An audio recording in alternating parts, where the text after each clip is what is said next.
The Philips Hue lighting ecosystem is a smart lighting hub that offers you complete control over the brightness and color of your lights within your home. We have been living with the Philips Hue lights for 10 years now, and after all this time, we are still really much enjoying life with Hue. And the question is this worth it for you? So let me break down how we use it and what we love about it. Hey friends, welcome back to the channel. If you're new here, my name is Mike, and on this channel we explore the gadgets, strategies, and tools that help us make life a little easier and more productive. So let's jump right into the first and main thing that I love about these lights. Everything is dimmable. Even if you don't have a dimmer switch on the wall or one that's standard built in, every light bulb in your house is now able to dim from max power to nightlight mode.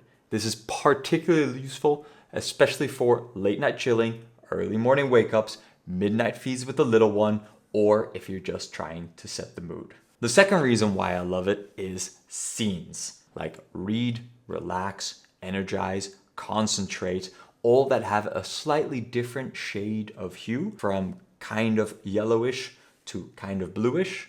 That helps do what you need to do. Not only that, but if you spend just a little bit extra and then you go from the white lights to also the ones that are RGB capable, then you have the whole color spectrum at your disposal to set up scenes. And then you can really set up some intricate scenes, some really theme-based scenes. You can do a Sith scene. You can do everything green when it's football time. You know, you can set it up according to the colors of your favorite team, orange when it's Halloween, or Holland is playing for the World Cup.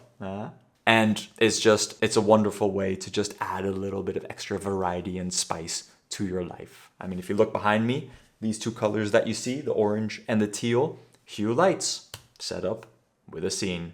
The third thing that's really cool about it is that everything is allocated to rooms. So you first set up the light, and then afterwards you can move it into a specific room. And each of those individual rooms can be controlled separately, all lights together, or each individual light within it. So scenes and rooms, they work together harmoniously really well, and it's nice because you can kind of set up different areas. The next thing was something that I didn't really appreciate that much until a little bit further in, and that is automations and behaviors. So once you've added lights to the room and everything, then you'll be able to add automations to the system, which have been extremely useful. So for instance, in the bedroom, I don't really want to be woken up by a loud, obnoxious alarm clock, and I would prefer to wake up in a more natural kind of way with like the rising sun.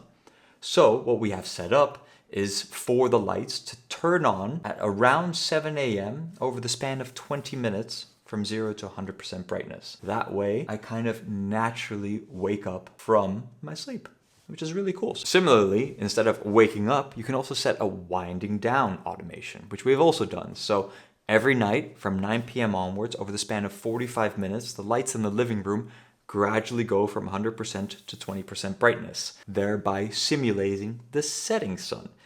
And I genuinely get more tired now because of that automated routine. I go to bed at an earlier time because my body's like, oh yeah, it's time to sleep. Cool routine, cool automation. Another automation that you can set up, which we also make use of, is the kind of lights on when I'm away from home. This is particularly useful when we're out on vacation. So essentially, you can simulate that you're home, and with the app, you can set up a kind of time zone for each room to turn on and off, and you can add a certain random variability into it. So in that sense, it kind of creates life in the house by the sight of lights when you're actually not there. And the next one is motion sensors and dimmer switches. And this is really if you want to start using the smart functionalities of the smart lights. So first things first, motion sensors. It's a little box with a little radar, and it can sense motion. Who would have thought? What's cool about the motion sensor is you can set it to detect a little bit or a lot of motion for it to be triggered. And you can also set a limit of how dark the actual room needs to be before it actually reacts to the motion. So you can set it that like no matter how bright the environment is, I want you to activate the moment that you sense the motion.